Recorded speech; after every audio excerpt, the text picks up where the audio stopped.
إلى حضرة النبي المصطفى رسول الله صلى الله عليه وسلم وعلى شيخنا ولمعلمنا ولأهل بيتنا أجمعين ولإخوان المسلمين والمسلمات خصوصا إلى الشيخ كيجي محمد بخيت بن الشيخ كيجي أحمد مبني حفظه الله تعالى ببركة سورة الفاتحة. أعوذ بالله من الشيطان الرجيم. بسم الله الرحمن الرحيم. الحمد لله رب العالمين الرحمن الرحيم مالك يوم الدين إياك نعبد وإياك نستعين اهدنا الصراط المستقيم صراط الذين أنعمت عليهم غير المغضوب عليهم ولا الضالين آمين. السلام عليكم ورحمة الله وبركاته. أعوذ بالله من الشيطان الرجيم. بسم الله الرحمن الرحيم. الحمد لله رب العالمين والصلاة والسلام على أشرف الأنبياء والمرسلين وعلى آله وصحبه أجمعين أما بعد. سبحانك لا علم لنا إلا ما علمتنا إنك أنت العليم الحكيم ولا حول ولا قوة إلا بالله العلي العظيم العزيز العليم عدد كل حرف كتب ويكتب أبد الآبدين والدهر الظاهرين رضي الله عني وعنكم وعن جميع المسلمين. Marilah kita berniat i'tikaf. Bismillahirrahmanirrahim. Nawaitu an a'takifa fi hadzal masjid sunnatan lillahi ta'ala. Halaman 49. Bismillahirrahmanirrahim. Qala al-muallif wa hafizahullah ta'ala. Ma'rifat kepada Allah Subhanahu wa ta'ala. Mengenal nama Allah Subhanahu wa ta'ala Al-Aziz. Al-Aziz adalah nama Allah Subhanahu wa ta'ala yang ke-9. Di dalam Al-Quran nama Al-Aziz ini banyak disebut. Al-Aziz mengandung 3 kumpulan makna. Nah, jadi maknanya ada 3. Al-Aziz ini artinya ada 3. Apabila terhimpun 3 perkara itu, maka disebutlah Al-Aziz. Apa 3 perkara itu? Pertama, dia itu dia Allah yang sangat tinggi kehormatannya dan yang tidak tertandingi serta tidak terkalahkan. Al-Aziz. Kedua, makna Al-Aziz, dia Allah yang sangat berhajat semua makhluk kepadanya. Maksudnya semua makhluknya, khususnya manusia, walaupun sekejap mata tidak bisa lepas dari Allah Subhanahu wa ta'ala. Semuanya makhluk pasti memerlukannya Allah. Betapapun manusia menjadi orang kaya dan menjadi orang yang sangat alim dan berkuasa, tetaplah ia disebut orang yang berhajat kepada Allah Subhanahu wa ta'ala. Jadi kita sebadataan ini berhajat kepada pertolongan Allah, berhajat kepada rahmat Allah Subhanahu wa ta'ala. Tuhan kada menolongi kita, Tuhan kada memberi rahmat kepada kita, maka binasalah kita. Nah. Ketiga, makna Al-Aziz itu dia Allah yang tidak bisa dicapai oleh makhluknya. Seperti contohnya kayak zatnya kan, ada kalau dilihat oleh makhluknya. Dengan pengertian mustahil manusia bisa melihat Allah Subhanahu wa ta'ala. Di dunia lah, mun di akhirat harus kawah aja melihat Allah ta'ala. Mustahil manusia bisa melihat Allah Subhanahu wa ta'ala dengan panca indera. Dengan mata kita ini kadang awal kita melihat zat Allah. Dan mustahil bisa merasakan zatnya, zat Allah Subhanahu wa taala. Nah, itu makna Al-Aziz. 3. Maka dari 3 makna itulah terhimpun makna asma Allah Subhanahu wa taala Al-Aziz.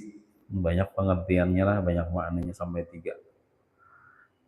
Dan dari sini Al-Aziz bisa diartikan dengan yang mulia. Jadi kesimpulannya Allah Ta'ala itu Al-Aziz itu yang maha mulia.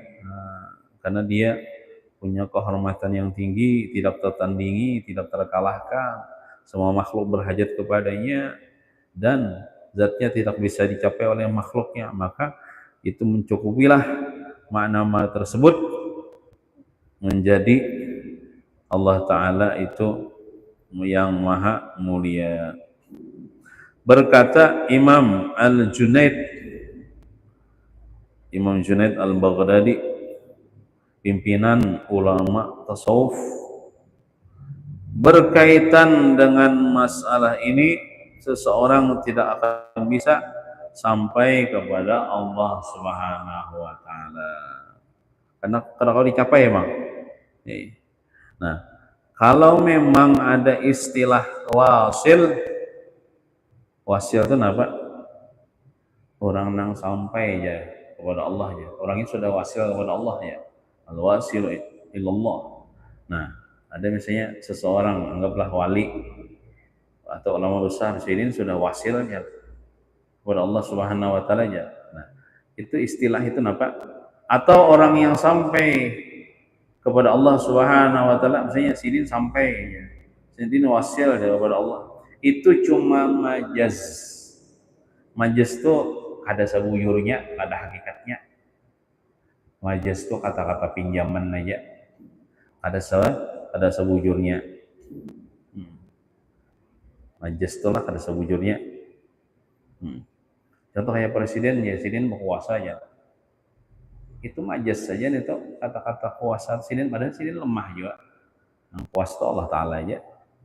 Nah, sebenarnya seseorang juga pun tidak akan bisa sampai kepada Allah Subhanahu wa taala. Seluruh yang ada di tubuh kita tidak akan bisa bertemu dengan Allah Subhanahu wa taala. Nah, kecuali mungkin Nabi Muhammad lah ketemu dengan Allah Subhanahu wa taala. Nah, lebih lanjut lagi Imam Al-Junaid berkata, "Ma 'arafallaha bil haqiqati siwallahi azza wa jalla." Artinya sebenarnya tidak ada yang bisa mengenali zat Allah Subhanahu wa taala melainkan Allah Subhanahu wa taala semata. Nang tahu tentang hakikat zat Allah, Allah taala sendiri. Nang makhluknya tuh kada ada yang tahunya. Nah, kecuali mungkin Nabi Muhammad sallallahu alaihi wasallam. Jadi misalnya ada orang di dunia nih selain Nabi Muhammad atau ngaku-ngaku saya melihat zat Allah. Nah, itu dustainya. Mustahil itu. Nah. Sayyidina Abu Bakar As-Siddiq radhiyallahu anhu juga berkata, "Alhamdulillahilladzi lam yaj'al lil khalqi sabilan ila ma'rifatih." Ujar Sayyidina Abu Bakar As-Siddiq berkata, artinya segala puji bagi Allah Subhanahu wa taala yang Allah tidak menjadikan bagi makhluk jalan apapun untuk bisa mengenali zatnya. Nah, jadi zat Allah Ta'ala itu sebenarnya kalau dikenal, kita mengenali Allah Ta'ala itu melewat asma-asmanya, nama-namanya yang 99, atau melewati sifat-sifatnya yang sifat 20. Adapun kita hendak mengenal zat Allah, itu kada kawa, nah hakikatnya itu kada kawa. Nah, makanya zat Allah itu laisa kamitslihi syai'un, kada kawa dirupa-rupakan dengan sesuatu, kada kawa dibayang-bayangkan. kada bentuk, kada berbentuk, kada berupa lah. Ya, karena kada berupa, kada berbentuk itulah kita kada kawa mengenal zatnya Allah Subhanahu wa taala. Rasulullah, dan kada wajib juga kita mengenal zatnya. Yang penting kita percaya Allah itu ada zatnya gitu lah. Kita kada disuruh mengetahui bagaimana hakikat zatnya itu kayak apa berupa. Nah, gitu mungkin kita mau rupa-rupa akan. Nah,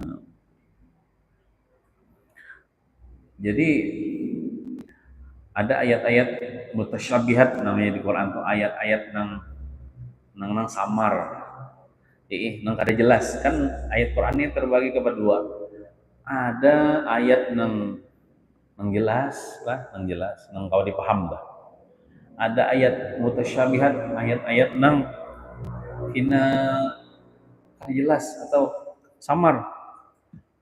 Contoh, yadullah fawqa aydihim dalam surah Al-Fatah.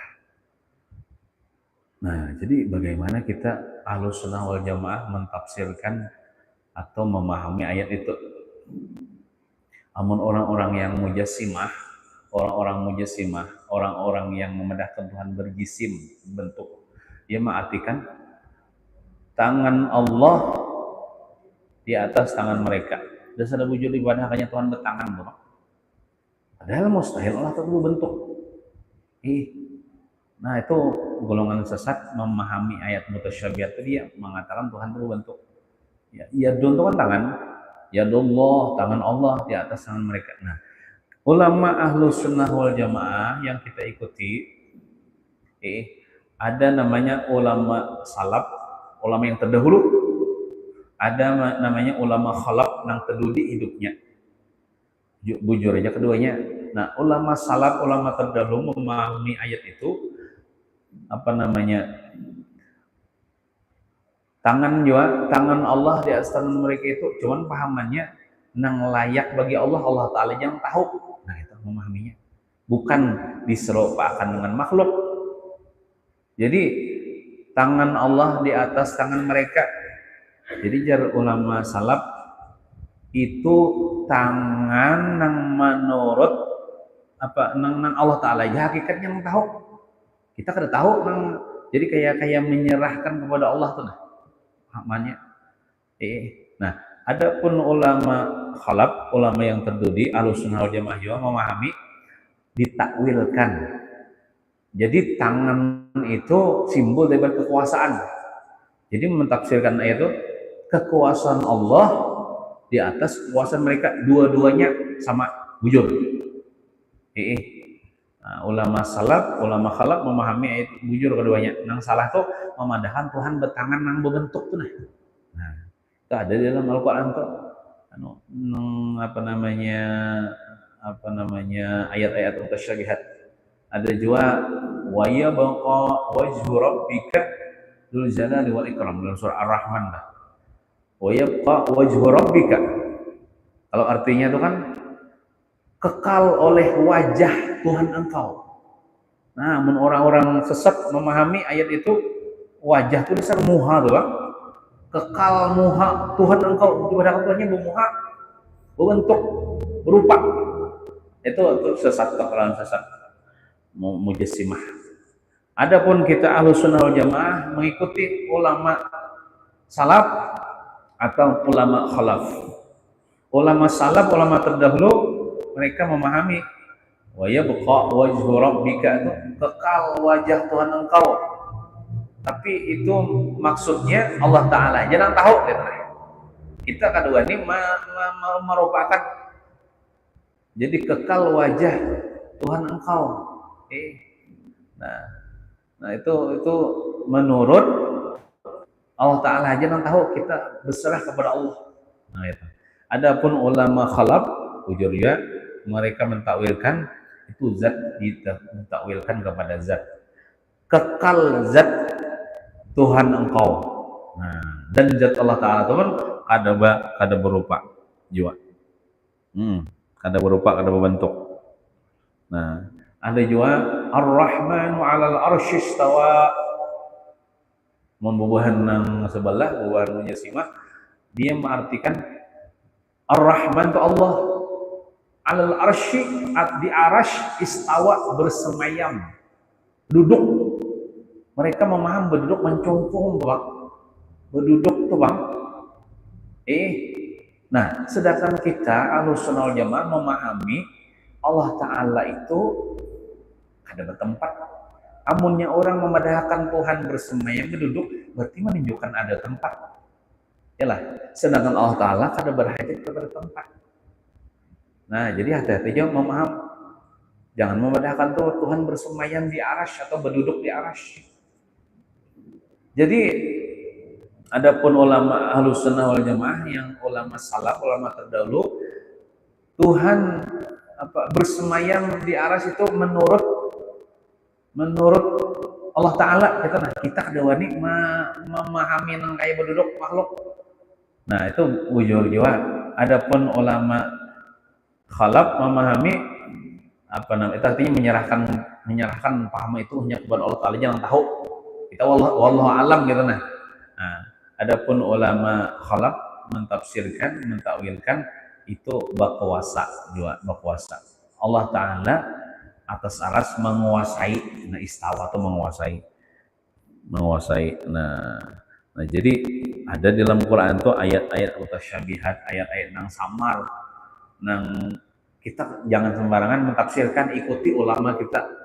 Makanya bila nukar Quran terjemah, ya hati yang menerjemahkan siapa, menerjemahkan pembubahan Wahabi, ya nang artinya tuh Allah Ta'ala bersemayam di aras, tangan Tuhan di atas tangan mereka. Nah itu seadanya ya, itu bisa sasar. Ya, memadahkan Tuhan berbentuk, kita memadahkan Tuhan bertempat, kafir hukumnya lah. Bila memadahkan Tuhan bertempat itu kafir, murtad. Bila memadahkan Tuhan berbentuk, berupa, itu bisa kafir. Nah, Rasulullah Shallallahu Alaihi Wasallam pernah bertanya kepada malaikat Jibril alaihissalam, hal tara rabbaka? Wa qala Jibrilu inna baini wa bainahu sab'ina hijaban min nurin. Artinya, ujar Rasulullah bertakon wan Jibril, pernahkah engkau melihat Allah Subhanahu wa Ta'ala wahai Jibril? Malaikat Jibril menjawab, jangankan melihat ya Jibril, antara aku saja dengan Allah Subhanahu wa Ta'ala ada 70 hijab atau dinding dari nur. Jibril aja kan mau melihat Allah Ta'ala, karena antara aku dan Allah Ta'ala 70 dinding daripada nur. Nah, Jibril toh ketuanya malaikat toh. Dalam Al-Quran Allah Subhanahu wa Ta'ala menceritakan tentang Nabi Musa alaihissalam. Tatkala Nabi Musa alaihissalam selesai bermunajat kepada Allah Subhanahu wa Ta'ala di gunung Turi Sina, dalam munajatnya itu Nabi Musa alaihissalam menemukan kelezatan yang luar biasa. Hanya mendengar kalam Allah sudah merasa lezat, belum lagi melihat Allah Ta'ala. Nabi Musa kada kawa melihat Allah Ta'ala, tidak terbandingkan, luar biasa lezatnya. Nah kayak itu jadi ialah orang nang di dalam surga tah, orang di dalam surga tah dipandiri Tuhan. Ujar Tuhan kayak apa? Mungkin melewat malaikat kah atau Allah langsung kan, kayak apa di surga ini nyaman, nikmat. Adakah lagi nang lebih nyaman? Adakah lagi nang lebih nyaman? Lalu Allah Ta'ala tuh kena bermukalamah dengan hamba-hambanya, bercakap-cakap dengan kemudian zatnya kawal dilihat oleh hambanya. Nah itu puncaknya kenikmatan, kelezatan nikmat di dalam surganya Allah Subhanahu wa Ta'ala. Sesudah ini Nabi Musa alaihissalam meminta kepada Allah Subhanahu wa Ta'ala untuk bisa melihat Allah Subhanahu wa taala. Walaupun mendengar kalam Allah itu lezat, cuman bagi Nabi Musa masih belum puas lagi mau kada melihat zat Allah taala. Nah, Nabi Musa alaihissalam berkata, wahai Tuhanku, perlihatkanlah kepadaku, maksudnya zatmu nih, agar aku bisa memandang kepada engkau. Nah, lalu dijawab oleh Allah Subhanahu wa taala, wahai Musa, engkau tidak akan bisa melihatku. Lantarani, dalam Quran itu kalimatnya lantarani, selamanya-lamanya engkau tidak bisa melihat zatku di dunia maksudnya. Nah, tengoklah gunung Zubair. Nah, ada di situ gunung Zubair namanya. Jika tetap ia gunung tuh pada tempatnya, ketika aku bertajalli itu menampak di gunung itu, maka ada harapan engkau bisa melihatku. Tuhan hendak bertajalli di gunung dan menampak di gunung itu. Amun gunung itu kada hancur, tetap ikam kau melihat zatku. Nah, ada harapan melihat zatku. Nah, lalu manakala Allah Subhanahu wa taala bertajalli menampak kepada gunung Zubair itu, maka pecah belahlah gunung itu dan terbang, hambur gunung itu. Ada pula dalam Quran disebutkan, "Lau anzalna hadzal Qur'an 'ala jabalin la ra'aitahu khashi'an mutasaddian min khasyatillah." Jikalau Al-Quran, bahkan Al-Quran itu kalam Allah, hanya kalam Allah, kami turunkan, ya Allah Ta'ala, lau anzalna hadzal Quran, jikalau kami turunkan akan Al-Quran nih, ala jabalin, ke atas gunung, la ra'aitahu khashi'an, niscaya engkau lihat gunung itu menjadi khusyuk, mutasaddian min khasyatillah, meleleh, hancur karena takut kepada Allah Subhanahu wa taala. Itu baru seandainya Quran diturunkan ke gunung. Cuma tuh Quran diturunkan kepada Nabi Muhammad, Pak. Nabi Muhammad tuh kan waktu dituruni wahyu, Jibril membawa wahyu, dibacakan kepada Nabi Muhammad, dilihat oleh para sahabat. Nabi Muhammad tuh keluaran paluh sidin. Paluh dingin keluaran, karena sidin beban berat menerima wahyu itu. Cuman Nabi Muhammad diberi Tuhan kekuatan sehingga kawa menerima itu wahyu. Kemudian anda ke gunung itu wahyu, hancur gunung itu meleleh. Berarti Nabi Muhammad itu pangkatnya tinggi benar. Nah, jadi manakala Allah Ta'ala bertajalli kepada gunung Zubair itu, maka pecah belahlah gunung itu dan terbang, hambur. Sedangkan Nabi Musa alaihissalam tersungkur pingsan siap Nabi Musa. Nah, berarti Nabi Musa nak kawa melihat Allah Ta'ala di dunia nih, kada kawa, kada sanggup.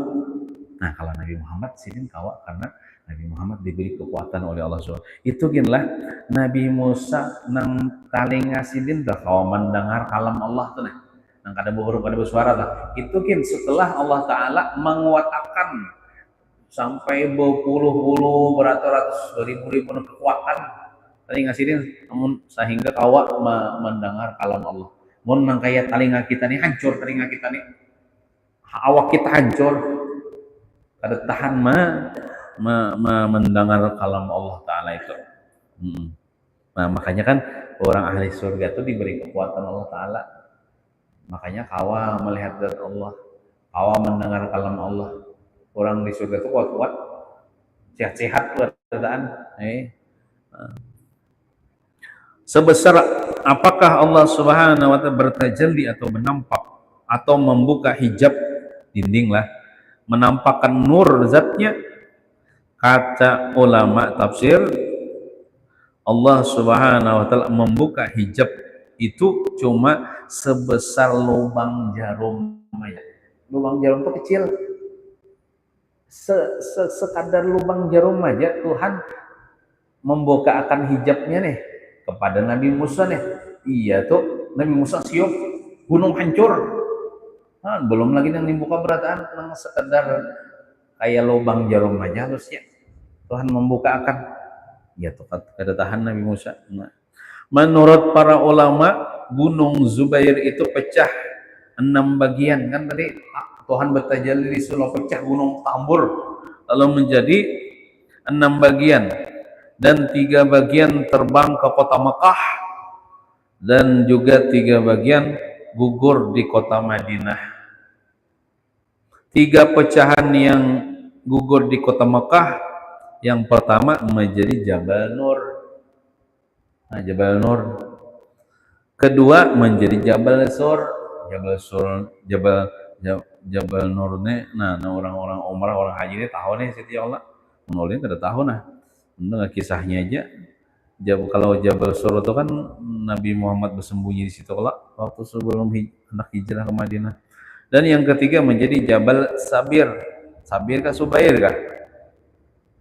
Hah? Oh, Haji Awi. Sabir kah Subair kah? Dalam gunungnya.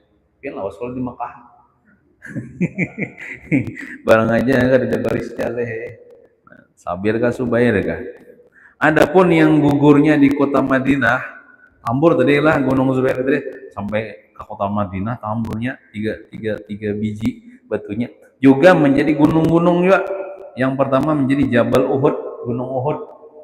Gunung Uhud tuh ya. Nah, kedua menjadi Jabal Warakan kan namanya itu. Nah, ada baris juga lah. Dan yang ketiga menjadi Jabal Rabwa, Gunung Rabwa.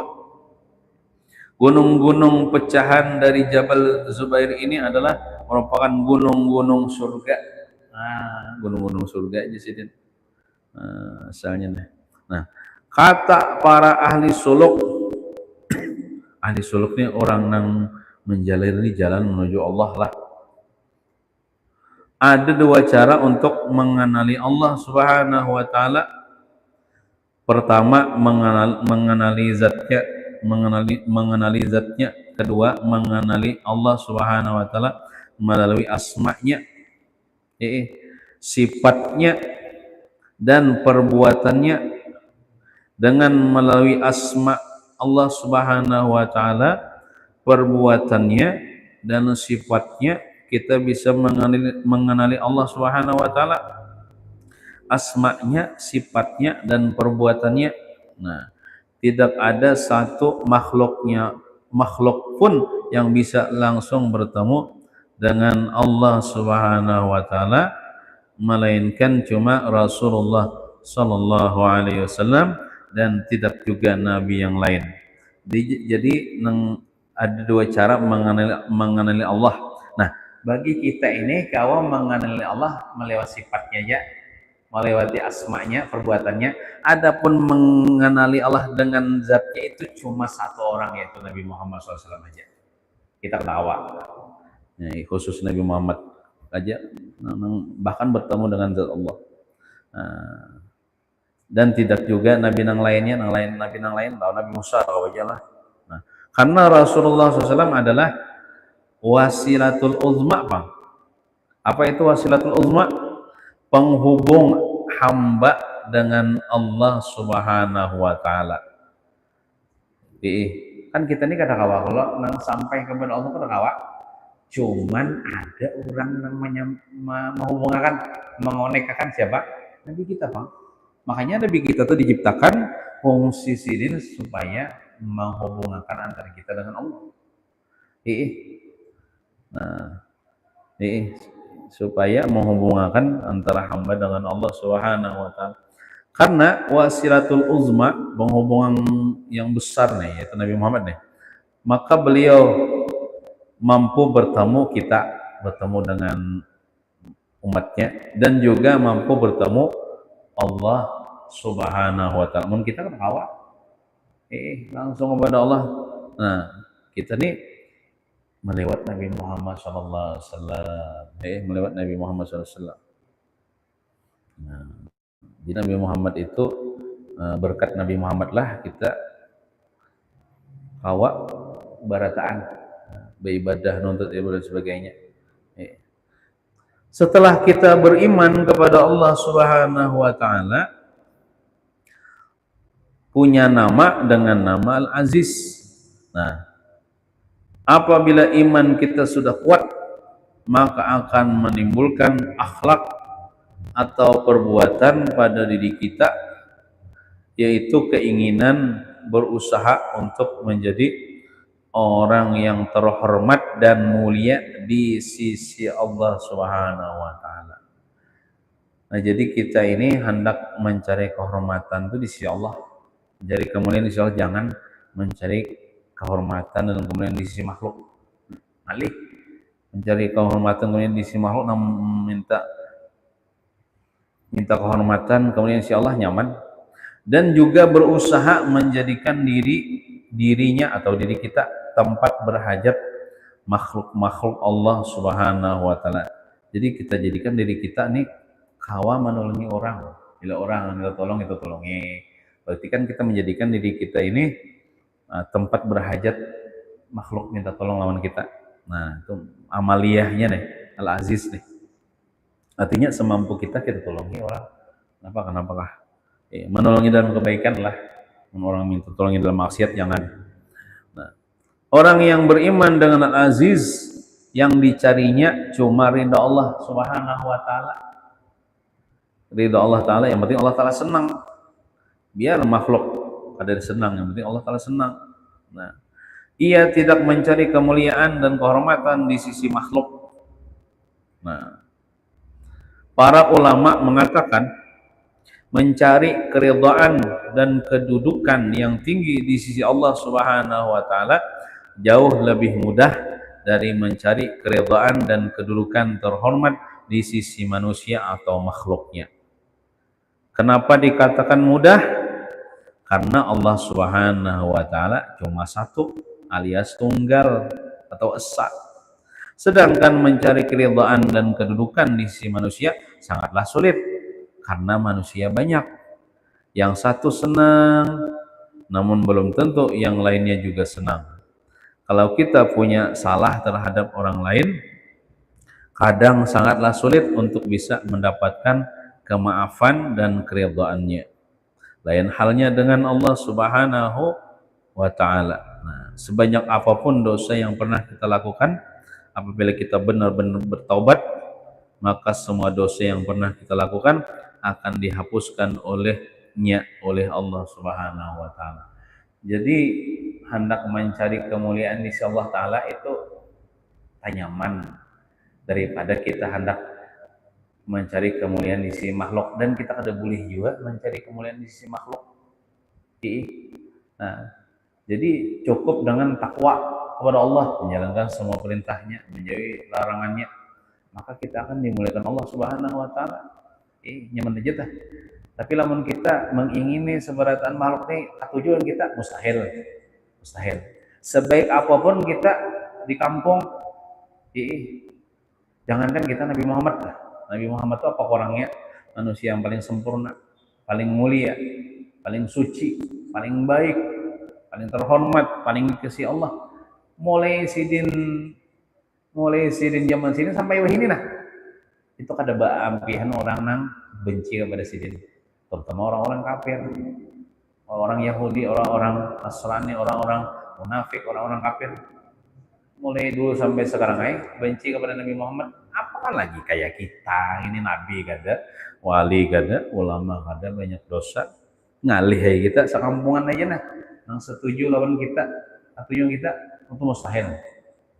Sarumahan dia tuh setuju, misalnya nong kita senang, kita bisa ngalih juga. Nah, tapi kalau kita mengingini Allah Taala setuju kita, ridho kepada kita, itu nyaman aja caranya, dengan cara kita menjalankan perintah Allah, menjauhi larangan Allah, maka Allah Taala akan senang atau ridho kepada kita, setuju kepada kita. Namun kita salah lawan manusia Yesidin, itu minta maaf lah. Kadang-kadang ada yang maafkannya, umur hidup udah memaafkan ya. Hanya sekali kita membuat kesalahan ya. Tapi kalau Allah Taala, beberapa kali kita melakukan kesalahan kepada Allah Taala selalu menerima taubat kita, asal kita bujur-bujur bertaubat. Hari ini kita melakukan kesalahan, Bertobat kita diampuni Tuhan. Senang Tuhan kan kita. Isuk kita menggawi pulang, kita maksiat, minta ampun pulang Tuhan, Tuhan diampuni Tuhan pulang. Isuknya kayak itu pulang kita berbuat dosa, berbuat salah kepada Tuhan. Kita minta ampun pulang, oh Tuhan, kada dulak-dulaknya Tuhan mengampuni. Tuhan mengampuni terus tahun kita asal kita mau minta ampun bertobat kepada Allah Subhanahu wa taala. Bahkanlah orang yang paling banyak dosanya misalnya inya bertobat senang benar Tuhan, saking senangnya dosanya nang ganal tuh lah dirubah Tuhan jadi pahala gasan inya. Saking senangnya Tuhan dosanya nang gonol itu sedunia ini dosanya diubah Tuhan menjadi pahala gasan inya. Baikannya Tuhan. Lalu bagaimana caranya mencari kedudukan di sisi Allah Subhanahu wa taala, pangkat maksudnya, agar menjadi orang yang terhormat di sisinya, di sisi Allah. Wah, apa itu takwa? Arti takwa ialah melaksanakan perintah-perintahnya nang kewajiban digawi. Nang sunnat itu terserah aja, yang penting kewajiban digawi dulu, dan menjauhi semua larangan-larangan nang haram-haram yang digawi. Nah, inna akramakum indallahi atqakum, orang sesungguhnya paling mulia di antara kalian di sisi Allah itu yang paling takwa. Siapa yang paling mulia? Nabi Muhammad itu paling takwa. Nah, itu bila hendak kita mencari pangkat insya Allah yang menajat takwa aja. Nah, orang yang takwa adalah orang yang mulia atau terhormat dan mempunyai kedudukan yang tinggi di sisinya, di sisi Allah. Para ulama berkata, apabila engkau belum bisa menjadi orang yang takwa, maka temani dan dekatilah orang-orang yang sudah takwa. Kita misalnya dia kada saleh, kawan orang-orang saleh. Kita ni kada takwa, kawan orang-orang takwa. Insya Allah dengan berkat kawan itu kita tahu mau empat juga. Kita kayak ini melihat akhlak orang takwa, orang saleh, lalu kita menuruti. Nah, man aflaha illa bi suhbati man aflaha. Artinya tidak beruntung orang yang beruntung melainkan dengan sebab menemani orang yang beruntung. Jadi lamun hendak beruntung selamat dunia akhirat, kawan nih orang-orang yang beruntung, orang-orang yang baik. Nah, hendak selamat ya Allah, kawan nih orang yang beruntung. Nah, karena orang yang takwa, semua yang keluar dari dalam tubuhnya akan menimbulkan sesuatu yang baik bagi orang-orang yang dekat dengannya. Ada disebutkan dalam riwayat al-mu'minus shalih kan-nahli, ya. Orang mukmin yang soleh, orang beriman yang soleh, maksudnya takwa, itu seperti lebah. Lebah itu apa yang keluar daripadanya? Madu. Artinya orang yang mukmin yang soleh yang keluar daripada ucapannya yang baik-baik, daripada tingkah lakunya yang baik-baik, kadang menyalahi syariat. Nah, sebaliknya orang-orang yang fasik, orang fasik ini orang yang selalu mengerjakan dosa atau jahat, juga bisa mengakibatkan sesuatu yang tidak baik bagi orang-orang yang di dekatnya. Mun kita bakawan orang jahat, ombak-ombak jiwa kita, ya sekurang kurangnya mun bakawan orang itu kawannya maling, ya kan. Tadi kita kan mau jadi umpat menconconkan, katanya bakawan aja tuh kawannya maling, ya. Nah, tombat jolok seperti orang. Nah, karena ada sesuatu pengaruh yang ditimbulkan. Makanya ada apa tuh, almar'u ala dini khalilihi, ya. Seseorang itu menurut agama kawannya. Bila inya bakawan orang nang kuat beragama, insyaallah tempat juga kuat beragama. Tapi bakawan orang nang lemah imannya atau lemah agamanya, tempat juga. Nah, jadi carilah kawan-kawan yang bisa membawa kita kepada akhirat, kepada kebaikan. Kawan di majelis, ya kawan bagus ya Allah. Di masjid kawan nih, nah, itu bagus itu tah. Ini ke masjid ini orang hendak beribadah ya, nggak ada datang masjid kita hendak maksiat. Nah, kesimpulannya, orang yang sudah beriman bahwa Allah Subhanahu wa taala punya nama Al-Aziz, hendaklah ia mencari kedudukan yang mulia hanya di sisi Allah Subhanahu wa taala, dan hendaklah menempatkan dirinya sebagai sumber kepentingan bagi orang-orang lain. Artinya apa? Artinya di mana saja nih kita berada lah, maka kita jangan menjadi beban bagi orang lain, jangan mengalihi orang lah, tetapi malah sebaliknya, di mana saja kita berada, hendaklah kita menjadi manfaat bagi orang lain, menyemanakan orang sekitar kita. Nah itu sebaik-baik orang beriman gitu, menjadi manfaat bagi orang sekitar kita, entah itu menolongi kan, apakah yang kita memberikan manfaat. Jangan maulah beban, jangan mengalihi orang di sekitar kita. Lawan juga hendak mencari kedudukan mulia si Allah, banyak kayak menuntut ilmu nih kan. Orang yang menuntut ilmu nih, apa dosanya diampuni, derajatnya di yarfa'illahu alladzina amanu walladzina utul ilma, derajatnya diangkat, derajat orang menuntut ilmu. Nah, sembahyang 5 waktu jangan ditinggalkan, angkat derajat juga, membuat orang itu mulia di sisi Allah Subhanahu wa taala. Meninggalkan yang haram karena takut kepada Allah. Cuman pokoknya lah, bila kita mengerjakan perintah Allah baik wajib dan sunat, itu meninggikan derajat di sisi Allah. Kita meninggalkan yang haram atau yang makruh, itu meningkatkan derajat kita juga di sisi Allah. Artinya mulia di sisi Allah. Walaupun misalnya kita di dunia ini kada dihirani orang, karena kita kada bisa mangkat di sisi kada apa-apa. Yang penting kita punya kedudukan mulia di sisi Allah Subhanahu wa taala. Mudah-mudahan kita termasuk orang yang bertakwa dan berkawan dengan orang yang takwa. Amin ya rabbal alamin. Wassallallahu ala sayyidina Muhammadin wa ala alihi wasallam walhamdulillahi rabbil alamin. Nas'aluka ya man huwa Allahu alladhi la ilaha illa huwa ar-rahmanur rahim. المالك القدوس السلام المؤمن المهيمن العزيز الجبار المتكبر الخالق البارئ المصور الغفار القهار الوهاب الرزاق الفتاح العليم القابض الباسط الخافض الرافع المعز المذل السميع البصير الحكم العدل اللطيف الخبير الحليم العظيم الغفور الشكور العلي الكبير الحفيظ المقيت الحسيب الجليل الكريم الرقيب المجيب الواسع الحكيم الودود المجيد الباعث الشهيد الحق الوكيل القوي المتين الولي الحميد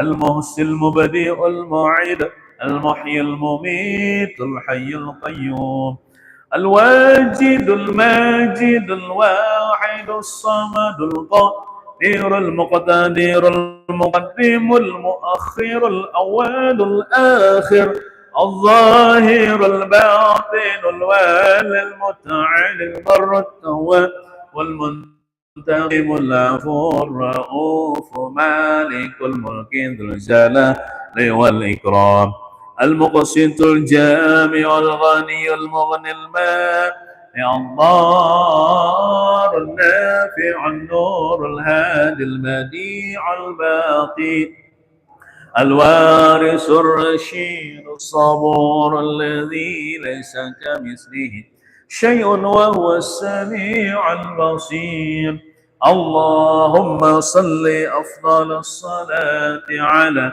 أسعد مخلوقاتك سيدنا محمد وعلى آله وصحبه وسلم عدد معلوماتك ومداد كلماتك كلما ذكرك ذاكرون وغفل عن ذكرك